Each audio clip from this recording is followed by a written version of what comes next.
Hello viewers, so welcome to my channel. I'm Hasham. Now in this video I'm going to explain you about meetings, the meaning of the term meeting and what are the requisites for a valid meeting. This is the topic of this video. Now before this already I have explained you regarding the other topics of management of companies like who are directors, qualification and disqualification of directors, appointment, removal of directors, then one more, duties and liabilities of directors, corporate social responsibility and corporate governance. All these topics I've already covered in the last videos. So if you have not watched those videos, I suggest you to go to the playlist of my channel, select the subject business law, select the topic management of companies and watch the earlier videos. Definitely you will get good command on the topic of directors. You can easily be able to write an examination regarding the provisions of Companies Act 2013 regarding directors. Now in this video I'm going to explain you about the provisions of Companies Act 2013 regarding meetings. So watch the video till the end to get the complete command, because normally in most of the examination they will ask the question regarding meetings. So first of all, meaning of the term meeting. When two or more than two persons get together at one place to discuss a common issue, it is called a meeting. So the wordings will be clear. When two or more than two persons get together at one place to discuss about a common thing, it is called a meeting. That is the normal meaning of the term meeting. So a business will be conducted in company. The transaction of the company, the decisions of the company will be taken by the directors. But an individual director cannot take the decision. Most of the decisions of the company will be taken by group of directors, a board of directors. So directors are the representatives of the shareholders. The shareholders have appointed their representative and they are the directors, and most of the decision taken by the directors are through meeting. Directors meeting will be conducted. In that meeting, a number of decisions will be taken. Apart from that, there are many issues which require the consent of all the shareholders. So in that case, a meeting will be called up by calling all the shareholders. That is the general meeting. That is called a general meeting. So a number of matters will be discussed, decision will be taken in the general meeting, not by the board. So number of issues are there. Some decisions will be taken by the board of directors in the board meeting, and some decisions are to be taken in a general meeting of shareholders where all the shareholders are invited and a meeting will be conducted. So this is the meaning of the term meeting. One more last meaning of the meeting is a meeting may be defined as a gathering or assembly of a number of persons to transact any lawful business. So this is the meaning of the term meeting. What is the meaning? A meeting is a gathering. A meeting is a gathering or assembly of a number of persons to transact some lawful business. So I have explained you about the meaning of the term meeting. Now what are the requisites of a valid meeting? In order to make a valid meeting, some rules and regulations have to be followed. Then only the meeting will be called a valid meeting. So what are the requisites for a valid meeting? One by one I am going to explain you. First one, proper authority to convene the meeting. Before conducting the meeting, a proper authority should convene or control the meeting, call the meeting. So anybody cannot call the meeting. Only the authorized person have the right to convene or called up a meeting. If unauthorized person have called the meeting, that is not called a valid meeting. The first requirement, there should be some authority to convene or call the meeting. A meeting must be convened or called by proper authority. Otherwise, it will not be a valid meeting. The proper authority to convene any meeting is board of directors. The board of directors is the authority which decides to call up any meeting, whether it is a board meeting or a general meeting. It will be convened, it will be called up by the board of directors. First requirement. Second requirement is notice of meeting, the intimation of meeting. So before conducting the meeting, a proper notice should be issued to the members who are entitled to attend the meeting. Proper notice. If proper notice is not given, then the meeting will not be a valid meeting. So a meeting, in order to be valid, must be convened or by a proper notice issued by proper authority. So two conditions: it should be conducted by proper authority and it should be conducted by providing a proper notice. Without notice of the meeting will not be valid. It means that the notice convening the meeting be properly drafted according to the act and must be served to all the members who are entitled to attend the meeting. It should be proper drafted. That means Companies Act 2013 has given the rules regarding how to give the notice to the members who are entitled to attend the meeting. For general meeting of any kind, at least 21 days notice must be given to members. So one of the laws says, one of the provision of Companies Act says, at least 21 days notice should be given to the members to attend the meeting. That's all. The first requisite is proper authority must convene the meeting. Secondly, a proper notice must be given by the company to the members who are entitled to attend the meeting. Third one, quorum. Third requisite is quorum. Quorum means minimum number of members which are required to attend and conduct a valid meeting. So how many minimum number of members required to transact in a particular meeting is called quorum. If the number of members are below the quorum, the meeting will not be valid. In order to make a valid meeting, at least quorum must be present. Quorum means minimum number of persons who should attend the meeting. The minimum number of persons, quorum, will normally be specified in the Articles of Association of the company. In the AOA, Articles of Association, the company will specify that the quorum for a board meeting will be so and so members, so and so directors. For conducting a general meeting, the quorum will be so and so members. So this quorum will be specified in the Article of Association. Minimum number of members required to transact in the meeting. Next comes fourth, chairman. Fourth requisite is chairman. Chairman is the head of the meeting. He is designated as or elected to preside over, to control the meeting. That means the complete meeting will be under the control, under the authority of a chairman. He is the leader of the meeting. Now, the procedure, he is the chief authority to conduct and control the meeting. The chairman is the chief authority to conduct and control the meeting. So next requisite is agenda. Agenda. The meaning of agenda is what are the transactions to be conducted in the meeting? What are the things to be done at the meeting? So before calling up the meeting, the authority who is convening the meeting must be clear in mind regarding what are the transactions to be conducted. So before conducting the meeting, we must know what are the transactions that are going to take place in the meeting. That is called agenda. So the word agenda means things to be done. It refers to the program of business to be transacted at a meeting. That means what are the things to be done? What is the program of the meeting? Why this meeting is called up? The main theme of the meeting is called agenda. Agenda is essential for a systematic conclusion of the meeting. Then it is customary to send agenda along with the notice of the meeting. So nowadays it is customary.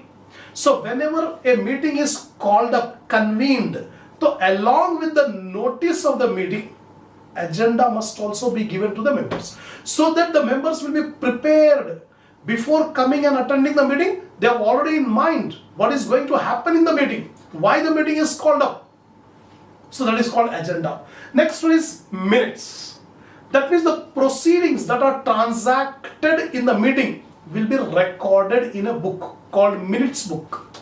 That minutes book will record all the proceedings which are conducted in the meeting. So after completing the meeting, the summary of all the things done will be recorded in a book. That book is called minutes. So according to the provisions of the Companies Act, within 30 days from the conclusion of the meeting, the minutes should be recorded, and this minute book should be kept at the registered office of the company. So minutes of a meeting contains a fair and correct summary of the proceedings of the meeting, and minutes must be prepared and signed within 30 days from the conclusion of the meeting. The last one, proxy. The last requisite of a valid meeting is proxy. So we have two meanings for the term proxy. First of all, the proxy is the nominee of a shareholder. Sometimes a shareholder will not be in a position to attend the meeting. So instead of shareholder himself attending the meeting, he will send his representative, his nominee. This nominee who is representing the shareholder will attend the meeting. So this nominee is called proxy. But another meaning is also there. Proxy means an instrument. Proxy means the term, it also refers to an instrument through which such a nominee is named. A document, an instrument in which the nominee's name is written there. And with the help of this proxy, he can be able to attend the meeting. He can be able to attend the meeting and transact in the meeting. This is called proxy. So these are the requisites for a valid meeting. First requisite is authority. A proper authority should convene the meeting. Secondly, notice. Every meeting notice should be given to the persons who are entitled to attend the meeting. Third one is regarding quorum. Minimum number of members required in order to validly conduct the meeting. Next, chairman. Every meeting must have a leader who will convene the meeting, who is called chairman. Then agenda. Agenda means the objective, the things to be done in the meeting. Why the meeting is conducted, for what issue we are conducting the meeting. The purpose of the meeting is called agenda. Now agenda will be issued along with the notice to the members who are attending. Minutes. Minutes are the transaction summary which are already taken place in the meeting. So after the conclusion of the meeting, immediately all the transaction conducted in the meeting will be recorded. That is called minutes. Last one, proxy. Proxy are the representatives or nominees of a shareholder. Sometimes a shareholder will not be in a position to attend the meeting. He will send his nominee. The nominee is called proxy. That's all. So this is the end of requisites of a valid meeting. Come on, now we'll discuss two topics, notice and proxy. In examination, you may get a question regarding explain the provisions regarding notice for a meeting, or what is proxy and what are the different rules for appointment of proxy. So I'm going to explain you first of all notice. So the meaning of notice is it's a document. It's a document. In order to convene a meeting, a proper notice must be issued to the persons entitled to attend the meeting. So what is the meeting? Meeting is a notice, Notice, the meaning of notice is a document containing various details regarding the meeting. So it's a document containing the various details regarding the meeting. For what? Such as time, date, venue, and the business to be transacted. That means the notice must specify the time, the date, the place, venue means place, and the business to be transacted in the meeting. These are the things which should be declared in the document, and that document is called notice. It is sent to the persons who are entitled to receive a notice of the meeting.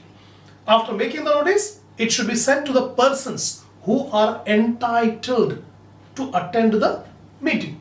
Now, a valid notice is a notice which complies with the rules laid down in Articles of Association, in the Companies Act 2013 and the general rules. So, in order to make a valid meeting, it should confirm three things. It should confirm the rules and regulations given in the articles. It should confirm the rules specified by Companies Act and general rules. So first of all, what are the general rules of valid notice? First one, the notice must contain the date, time and place of the meeting. First of all, every notice must have the time. At what time meeting will be conducted? On what date the meeting is going to be conducted? And at which place the meeting is going to be conducted. First thing. Second, it may take any reasonable form which provides sufficient information. No specific format is there for making the notice. Notice can be made in any suitable format, provided sufficient information should be given to the person. Third one, it should also be accompanied by the agenda. Normally it is customary to provide the agenda also along with the notice. Along with notice, agenda. Agenda means the things to be done at the meeting, the business to be transacted at the meeting, that is called agenda.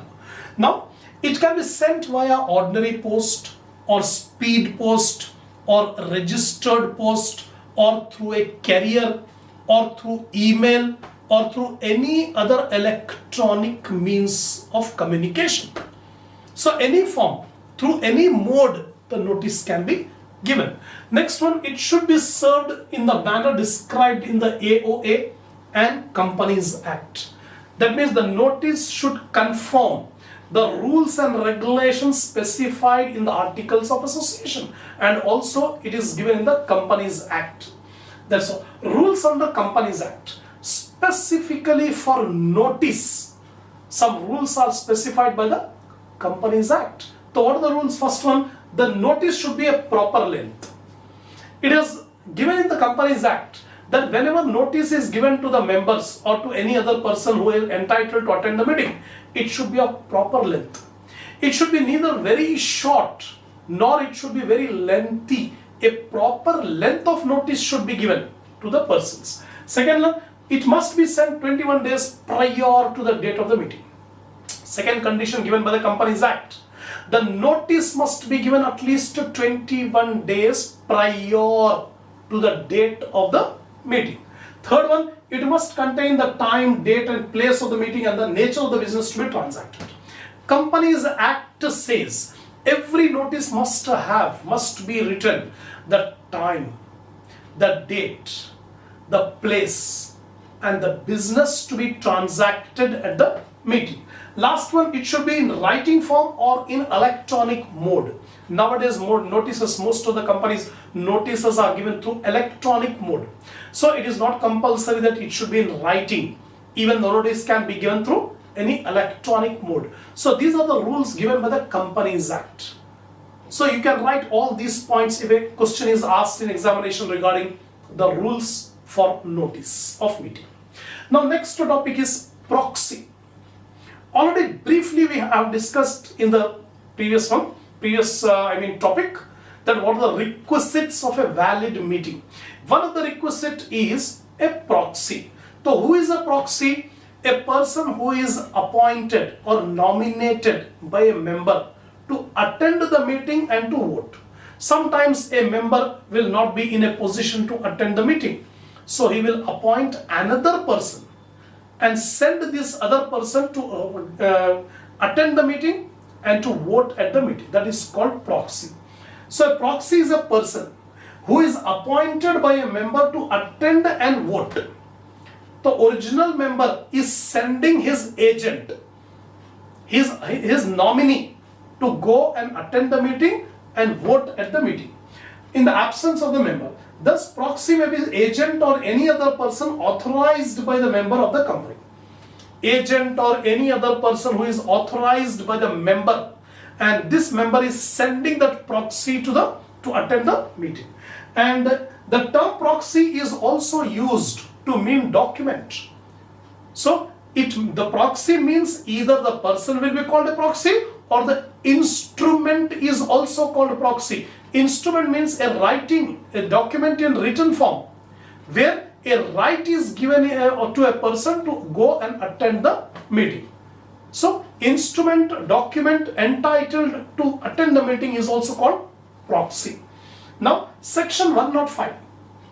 Section 105 of the Companies Act 2013 specified that A member who is having the right to attend the meeting can also send any other person to attend the meeting. For example, Mr. X is a member. Already he is a member. He is having the right to attend the meeting, but he is not in a position to attend the meeting. In that case, he will send another person. The other person may or may not be a member. The other person who is sending, that other person may or may not be a member. Next, appointment of proxy. So any member of a company who is entitled to vote at a meeting of the company shall be entitled to appoint another person. So any person, any member who is entitled to attend the meeting and vote at the meeting has also the right to send any other person to attend and vote at the meeting. Secondly, proxy need not be a member. It is not compulsory that the person who is appointed should be a member. He may be non-member. Third, proxy shall be a member in case of companies with charitable objects, etc., and not for profits registered under specified provisions of the Act. Under the Companies Act, some provisions are there. Some companies are there which are formed for charitable purpose, not to earn the profit. Those are called service companies. The companies whose objective is not to earn the profit but to provide the service. If such is the company, then proxy must be a member. Non-member cannot be a proxy in such type of companies whose objective is not to earn the profit. Now, right of proxy. Suppose a proxy is appointed. What are the rights? First one, a proxy has the right to attend the meeting. First one.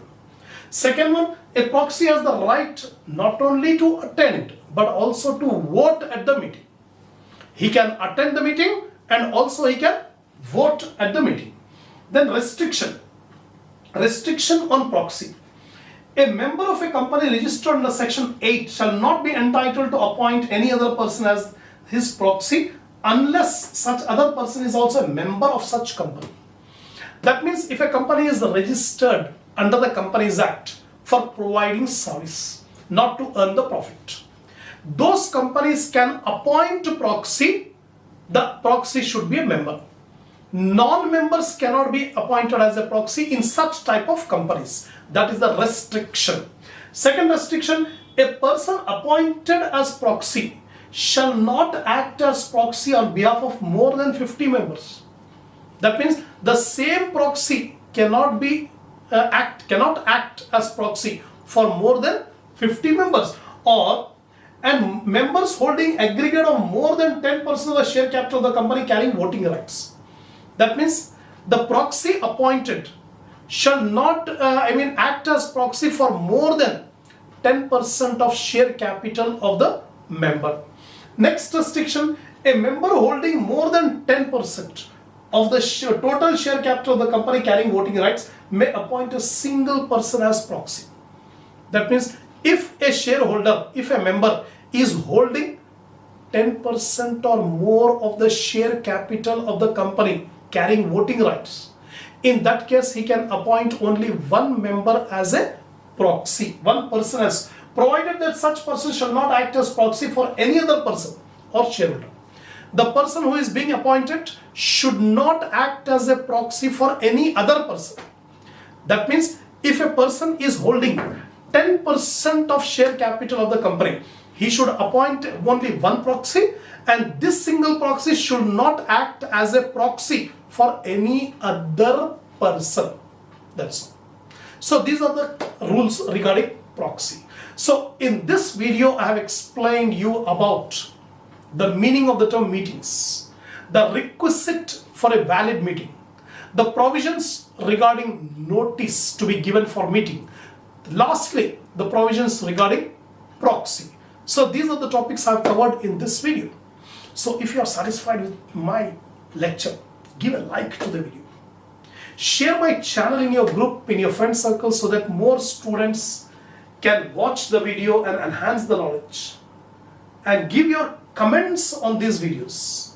And lastly, don't forget to subscribe my channel if you have not yet subscribed. We'll continue the next topic, inshallah, in the next video.